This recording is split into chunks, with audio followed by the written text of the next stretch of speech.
Élection législative du 22 novembre dernier, le processus est définitivement clos ce dimanche par la proclamation des résultats par le Conseil constitutionnel, un organe qui n'a pas manqué de faire des recommandations à la CENI pour les prochaines échéances.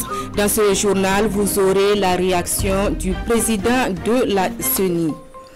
Dans ce journal, un gros plan sur une femme battante et qui refuse surtout la division sexiste du travail. La soudure, c'est le métier choisi et exercé depuis 10 ans maintenant par Nicole Yaro. Nous irons à sa rencontre dans la cité du Cavalier Rouge. Et puis mercredi noir pour les cotonculteurs du village de Mou dans la commune de Dissine, des producteurs qui ont vu une partie de leur récolte réduite en cendres. Nous serons dans le village où tristesse et désolation se lisaient sur les visages. Merci de nous recevoir chez vous, c'est définitif. 15 partis politiques sur 126 au départ siégeront à l'Assemblée nationale. Le Conseil constitutionnel vient de proclamer les résultats des élections législatives. Après, bien sûr, avoir déclaré le scrutin valide et crédible, il a fait des recommandations à la CENI. Avant de venir plus en détail sur ces instants, écoutons la réaction de Newton Ahmed Bari, président de la CENI. Il est interrogé par Lassina Ouattara et Sébastien Zongo. Pour l'essentiel, nos résultats ont été confirmés. Donc évidemment, nous en prenons acte. Nous souhaitons une bonne législature aux députés qui vont dans quelques jours prendre donc évidemment le début de leur mandat. Et nous souhaitons la paix dans notre pays. Et je suis heureux de la proclamation la plus importante du Conseil constitutionnel. Ces élections sont régulières. Je crois que pour l'essentiel, les constatations qui ont été faites par les délégués du Conseil constitutionnel montrent que sur l'ensemble des bureaux de vote, les bureaux de vote ont ouvert à l'heure. Il y a eu des retards d'acheminement du matériel, mais cela n'a pas impacté évidemment la régularité du scrutin. Je pense qu'à ce niveau-là, on s'en réjouit, évidemment, sans nier les difficultés qu'on a eues, mais je pense que pour l'essentiel, la CENI a fait son travail. Pour ces élections présidentielles et législatives, le Bureau politique national du mouvement du Peuple pour le progrès se dit satisfait. Réuni ce matin, le bureau avait pour objectif de faire le bilan du double scrutin, de préparer l'investiture du candidat réélu et surtout de se remettre en ordre de bataille pour les municipales qui s'annoncent Bernard Combelem et Dramane Guéné. Après la conquête de son deuxième mandat, le MPP maintient la mobilisation ici pour finaliser son calendrier. Investir le président du Faso et achever son périple de remerciement des militants à la base. Le 28 décembre prochain, le président du Faso sera investi. Simon Compaoré et ses camarades, au cours de cette session, s'organisent à réussir la mission. Nous avons profité de donner des éléments d'information sur ce qu'on peut appeler les tâches urgentes à venir, et notamment l'organisation réussie de cette investiture qui a lieu le 28 et également la poursuite et la finition donc des séances de remerciement dans les provinces et dans les communes. Nous avons déjà réalisé 44 provinces sur les 45.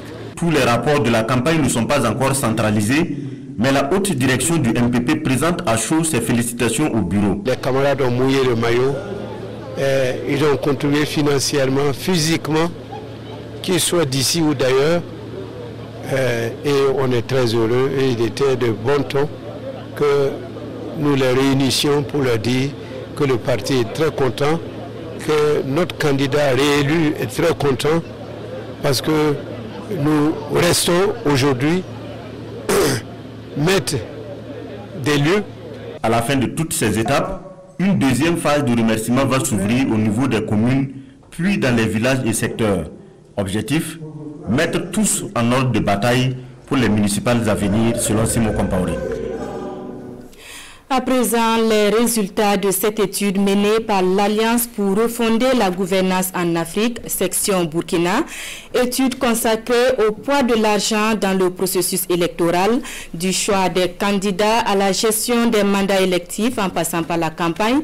L'argent aura été omniprésent selon l'étude. La synthèse avec Amadou Ilboudo et Sébastien Zongo.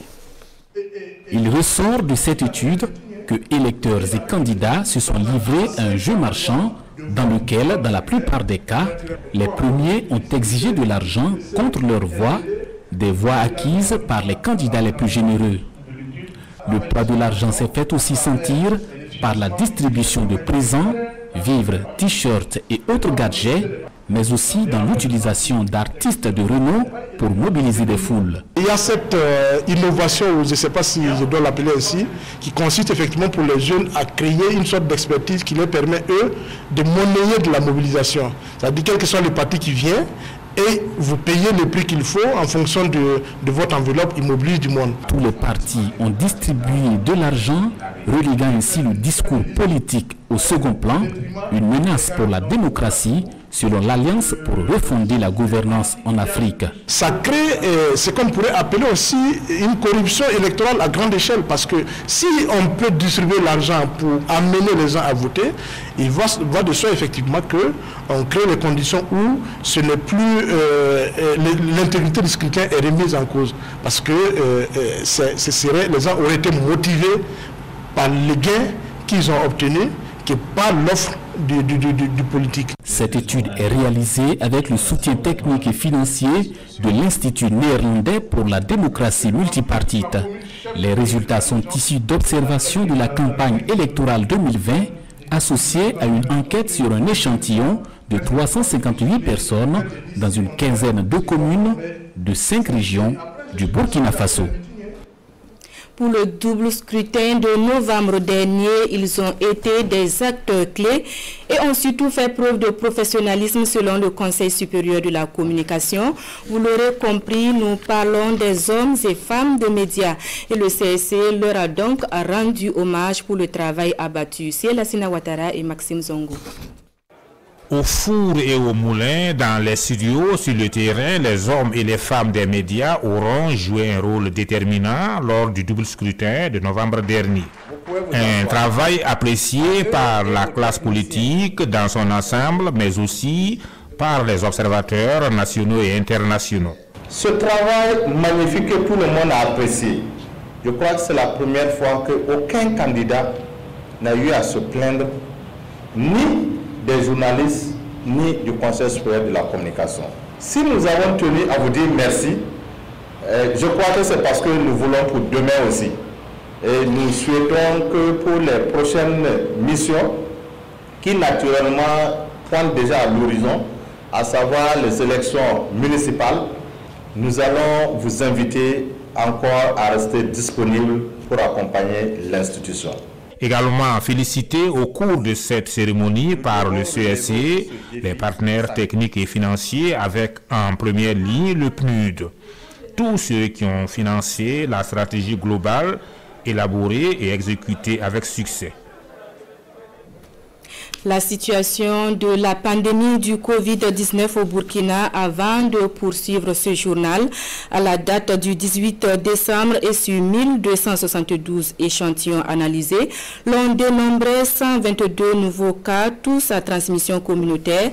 Pas de décès heureusement et le nombre de cas actifs est de 1376. Au regard de la contagiosité de la maladie, le gouvernement souligne l'urgence de changer nos comportements individuels et collectifs et exhorte au respect strict des mesures barrières. Direction à présent la cité du Cavalier Rouge et à la rencontre d'une jeune dame qui refuse la division sexiste du travail. La soudure, c'est le métier choisi par Nicole Yaro, mère de famille. Un métier qu'elle exerce avec dextérité depuis 10 ans maintenant, nous disent Rasmani Zundi et Amandine Lalsaga. Un atelier de soudure mécanique dans le quartier Burkina. Nous sommes à Koudougou, chef-lieu de la région du centre-ouest. Nicole Yaro est le chef d'atelier. Femme au foyer, elle partage son quotidien entre la prise de mesure, le sciage, la soudure et les travaux ménagers. Je me lève souvent à 5 heures, à partir de 5 heures, en tout, je me suis reposée. 5 heures, 4 heures du matin, je commence mes préparations pour que les enfants puissent venir, quand ils vont quitter l'école, ils viennent avoir à manger. Et je finis et puis je viens commencer à travailler. Ici à l'œuvre, sans protection adaptée, Nicole travaille avec beaucoup d'abnégation et c'est avec fierté qu'elle nous présente quelques-unes de ses réalisations. Souvent, quand les gens là viennent, ils se disent que non, c'est pas moi, je travaille quoi. S'ils ne viennent pas me trouver en nation, ou bien avec les hommes là aussi, je ne sais pas, tout ça c'est difficile. Ils se disent qu'il y a une femme qui fait la suivi, que c'est pas possible. Donc ils viennent, ils hésitent à me donner le marché. Puis c'est plusieurs fois j'ai fait des devis aller, je n'ai pas eu. Ce que les hommes là, c'est ce qu'eux ils font là, c'est pas plus que ce que moi je fais.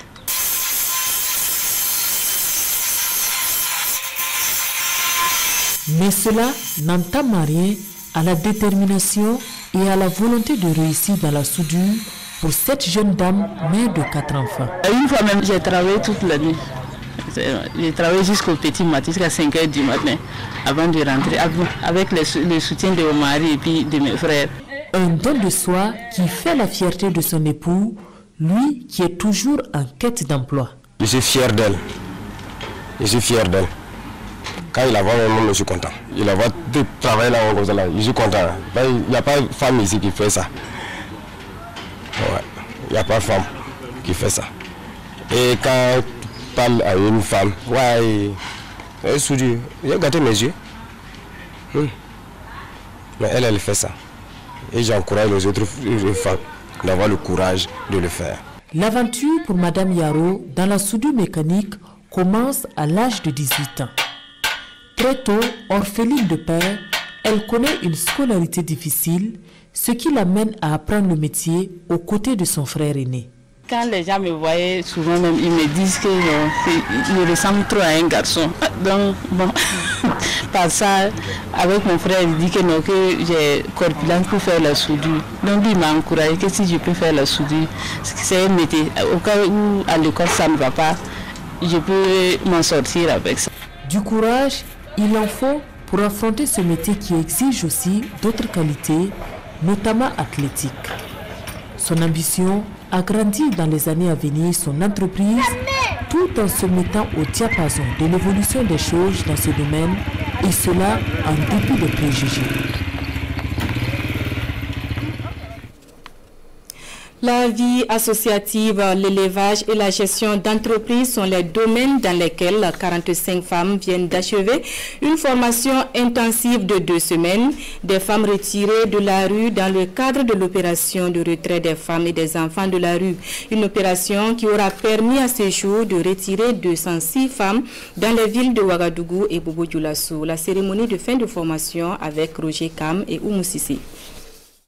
Il y a quelques mois, ces femmes faisaient la manche dans la rue avec leurs enfants. Mais aujourd'hui, grâce à l'opération de retrait des enfants et des femmes en situation de rue, ces 45 femmes récupérées courant 2020 ont pendant 2 semaines suivi une formation axée sur la vie associative, l'élevage et la gestion d'entreprises. Après cette formation, nous quittons la rue complètement. Parce que la rue n'est pas bon. Ça fait que nos enfants, même demain, ils peuvent aller dans la rue. Et ils vont devenir plus que nous. Donc nous remercions Madame la ministre pour ce qu'elle fait pour le Burkina. Ne plus retourner dans la rue avec leurs enfants, c'est la promesse faite par ces femmes à Marie-Laurence Ilboudou. Débutée en août 2018, cette opération a permis de retirer de la rue et former plus de 200 femmes des villes de Ouagadougou et de Bobo-Dioulasso. Aujourd'hui, nous avons une bonne satisfaction. Nous avons 69,80% de réussite. Quand on dit réussite, des femmes qui ont totalement quitté la rue et qui ont une activité génératrice de revenus. Nous avons 11% des femmes un peu qui partent de temps en temps encore parce que c'est pas encore stable, et nous avons à peu près le reste du pourcentage qui sont des femmes encore dans la rue. Et ces femmes retournées dans la rue ne seront pas abandonnées par son département, foi de Marie-Laurence Ilboudou. La sensibilisation et le retrait se poursuivent. Les femmes qui ont bénéficié du fonds d'appui aux activités génératrices de revenus FARF n'en disent que du bien, en tout cas pour la plupart. Leurs témoignages ont été recueillis et consignés dans un document dédicacé ce 18 décembre. Son objectif est permettre à la population de se faire une idée de l'impact du fonds sur la qualité de vie de sa cible. Rasmane Zundi et Hadi Sandamba. Aider les femmes du Burkina Faso à s'autosuffire, c'est l'une des missions principales assignées au Fonds d'appui aux activités rémunératrices des femmes FARF. Et cet ouvrage intitulé Grand livre de témoignages des bénéficiaires en est la preuve. Aujourd'hui, c'était important de montrer scientifiquement, à travers l'étude d'impact, que le FAF, les crédits FAF impactent la vie de nos braves femmes burkinabées. Et sur le domaine littéraire, à travers le livre de témoignages, nous gardons cette histoire aussi dans le livre que les femmes ont eu leur vie transformée par le FAF. Scolarisation des enfants, mesurer autonomisation financière, soutien aux époux dans les charges familiales, sont entre autres les bienfaits du FARF. Nous avons dit il faut construire sur ce qui a été fait, consolider les acquis, améliorer les insuffisances et continuer. C'est ce que nous avons fait. Et les 30 ans du FARF, avec ce livre, permettra à ceux qui vont succéder d'aller de l'avant et de faire mieux. Transfert de la tutelle technique au ministère en charge de la femme, augmentation des montants de crédits octroyés, l'élargissement des crédits des groupes solidaires et individuels dans toutes les provinces du Burkina Faso, telles sont les principales innovations de ce secteur. Et ce livre de 49 pages est le produit d'une enquête réalisée auprès des femmes. À cette occasion, les femmes bénéficiaires du FARF sont venues présenter leurs produits. Mercredi noir pour les producteurs de coton du village de Mou dans la commune de Dissine, je le disais en titre. Ces producteurs ont vu des dizaines de tonnes de leur récolte partir en flammes. Un incendie certes maîtrisé mais qui laisse derrière lui tristesse et désolation. Le constat est fait pour nous par Kassoum Tony et Christophe Da. Ce sont les restes d'un incendie qui a frappé le village de Mou le mercredi 16 décembre 2020 à 5 km de Dissine. Selon les témoignages, aux environs de 15 heures, le gardien des lieux s'absente un instant dans le but de se désaltérer. Et à son retour, j'ai aperçu la fumée. Donc c'est là que j'ai crié. Et comme il y avait quelques personnes qui étaient là, ils ont surgi et puis on a commencé à s'appeler. Peu après 1h du matin, les flammes sont maîtrisées, mais 6 des 17 tonnes et demi de coton stockés sont partis en fumée. Le groupement des producteurs du village, victimes du sinistre, estime qu'une partie de ce qu'il reste est irrécupérable, notamment à cause de l'eau utilisée pour l'extinction du feu. Le groupement a déjà entrepris des démarches auprès des autorités administratives pour la suite de l'affaire. On ne sait pas quoi dire.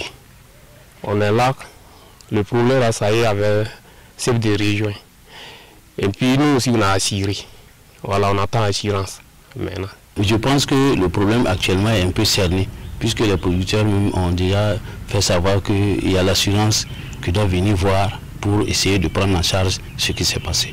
Mais nous, comme nous transmettons l'information à la hiérarchie, et la hiérarchie, une fois l'information reçue, ils vont prendre les dispositions et nous revenir par rapport à la conduite à tenir. La police a aussi été saisie et une enquête est ouverte pour déterminer la cause et l'origine de l'incendie qui constitue jusque-là un mystère. Le Maroc à la conquête des consommateurs burkinabés, une exposition vente des produits venus du royaume chérifien se tient sur le site du CIAO et vous y trouverez les produits agroalimentaires et de l'artisanat dans toute leur diversité. Rasmane Zundi et Sekou Zongo y ont fait un tour pour nous. Les délices du Maroc ou bienvenue dans l'univers de l'art culinaire du royaume chérifien. Nous sommes à la 2e édition des journées promotionnelles des produits marocains. Ici au Siaou, c'est la cuisine marocaine qui s'exprime dans toute sa diversité. Du curcuma, du nigel, des amandes, des huiles alimentaires et des épices, bref, une gamme d'ingrédients pour assaisonner et agrémenter les plats des fêtes de fin d'année. Cette fois, on a amené des huiles essentielles, variétés mais faites au froid et des vraies huiles essentielles. Il n'y a aucun mélange dedans, bio, naturel. Il y a huile d'olive comme d'habitude, naturelle. Le nouveau et la vedette de cette fois, c'est un masque à l'argile. Et ça débarrasse les boutons noirs sur le visage. L'artisanat marocain est une expression du patrimoine culturel riche et varié du royaume. Ce savoir-faire qui se transmet de père en fils est également à la conquête du marché burkinabé. Des poufs en cuir, des tasses de thé en céramique, des objets d'art et des produits utilitaires traduisent la pure tradition de la décoration marocaine. Quelques petits bonbonnières et tout ça pour les cadeaux de fin d'année. On a des veilleuses, on a aussi des décorations pour jardin. On a amené des costumes avec l'embarras du choix, une très bonne qualité, avec un stock limité pour la période de fin d'année. Ces journées promotionnelles sont pour le promoteur Amrani Mohamed un cadre pour faire connaître les produits du royaume au burkinabé en vue des meilleurs rapprochements culturels des deux peuples. Et les Burkinabés ont jusqu'au 31 décembre prochain pour venir découvrir ces produits. On remet le cap sur la région du centre-ouest et sur les traces des réalisations du programme d'investissement forestier, des parcs de vaccination, des bas-fonds rizicoles et des magasins de stockage sont au nombre de ces réalisations dans la commune de Zamo. Des réalisations qui visent à inciter les populations à la protection de l'environnement, notamment les forêts. Adama Guiti et Pascal Canet de retour de Zamo. C'est un grand soulagement pour les éleveurs de Zamo dans la région du centre-ouest. Ces dernières années, avec une réduction de 1000 francs CFA, ils peuvent faire vacciner leurs bœufs dans ce parc à vaccination. Une avancée pour ces éleveurs qui étaient obligés de fabriquer des parcs de fortune pour cette activité importante au détriment bien sûr de la forêt. Avant, on prenait l'autorisation chez les forestiers pour couper les arbres et confectionner notre parc, juste pour une durée de 2 ou 3 ans. Il fallait au moins 20 arbres pour le réaliser. Ce parc à vaccination est l'une des réalisations du projet de développement intégré communal pour la RED+, un projet du Fonds d'investissement forestier. Certains habitants du village ont été également formés en apiculture, une formation qui change leur méthode de travail. Ce que nous faisons aujourd'hui, ça nous donne des avantages. Ça nous donne, et puis ça produit aussi beaucoup de miel plus que les parents là. Parce que nos parents, ils utilisaient les abeilles là avec le feu là. Plus de 200 millions de francs CFA ont été injectés par le PIF dans le cadre de ce projet à Zamo. Des réalisations qui sont vitales aujourd'hui pour les habitants. Ces réalisations qui sont dans le domaine de l'environnement, dans le domaine de l'agriculture, dans le domaine des ressources animales, viennent à point nommé pour soulager les populations des 2 villages, notamment Zamo et Ziné, mais également des populations d'autres villages qui sont voisins. 32 communes du Burkina sont concernées par les investissements du PIF dans le cadre de la RED+. Le PIF espère un changement de comportement des riverains à l'égard des forêts. C'est au total en tout cas 140 millions de francs CFA qui sont injectés dans chacune des 32 communes. Et en fonction des performances des communes, il y a des fonds additionnels qui ont été octroyés aux communes pour renforcer les investissements. Les infrastructures construites sont le choix exclusif des communautés riveraines des forêts. Ce sont les communes qui sont d'ailleurs les maîtres d'ouvrage. Et de 3 pour l'association des journalistes du Burkina qui encourage les productions journalistiques qui s'intéressent à la redevabilité et au contrôle citoyen. Cette année, plusieurs œuvres étaient en compétition. Après appréciation du jury, 3 œuvres se sont vues attribuer des trophées et un chèque de 750 000 francs CFA. Le témoignage de Siela Sina Ouattara et Sekou Zongo. L'heure de la moisson pour les journalistes postulants au concours de la redevabilité et du contrôle citoyen de l'Association des journalistes du Burkina AJB. Les domaines de l'éducation, de la santé et de l'économie sont des questions d'actualité et les porteurs d'articles les plus méritants sont ici honorés. Non, l'esprit, c'est d'amener les journalistes à aider le gouvernement en fait, à intervenir sur des questions à problème. Quand on parle du domaine de l'éducation, du domaine de la santé, sur le domaine de l'économie et des finances, c'est vrai, vous voyez, le gouvernement met en place des mécanismes de contrôle. Mais ces mécanismes de contrôle-là ne peuvent pas tout voir. Ainsi, 3 prix ont été décernés dans les catégories santé à Hugues Fabrice Sama de l'Observateur Palga, éducation à Simplice Zongo du Reporter et la Moussa Bazoun dans la catégorie économie. Un concours qui rappelle encore le rôle au quotidien du journaliste. J'ai l'habitude de dire qu'on ne fait pas ce métier pour avoir des prix. On le fait par passion. Et lorsqu'on a un sujet, on ne se dit jamais c'est pour compétir. On se dit je vais faire un bon sujet, je vais faire un sujet qui parle aux gens. C'est un prix qui nous ramène à l'essence même de notre métier de journaliste, qui est de jouer les troubles faits, de s'assurer que ce qui est dit est fait, que ce qui est fait est bien fait. Le prix AJB de la redevabilité et du contrôle citoyen est à sa 3e édition. Cette année, 26 œuvres étaient en compétition, une édition qui s'achève et le regard déjà tourné vers la prochaine édition qui s'annonce spéciale avec un grand prix offert par le ministère en charge de l'économie et du développement. Puitenga en fête, le festival bat son plein depuis le 18 décembre dernier. Un rendez-vous culturel qui a réuni les fils et filles de la localité et sa diaspora sous le signe de la cohésion sociale. Au menu du festival, un ensemble de prestations artistiques et une fois Moussa Ouedraogo et Amadou Marcelto de retour de Puitenga. 72 heures pour magnifier la culture et promouvoir davantage la cohésion sociale entre les fils et les filles du Kouritenga.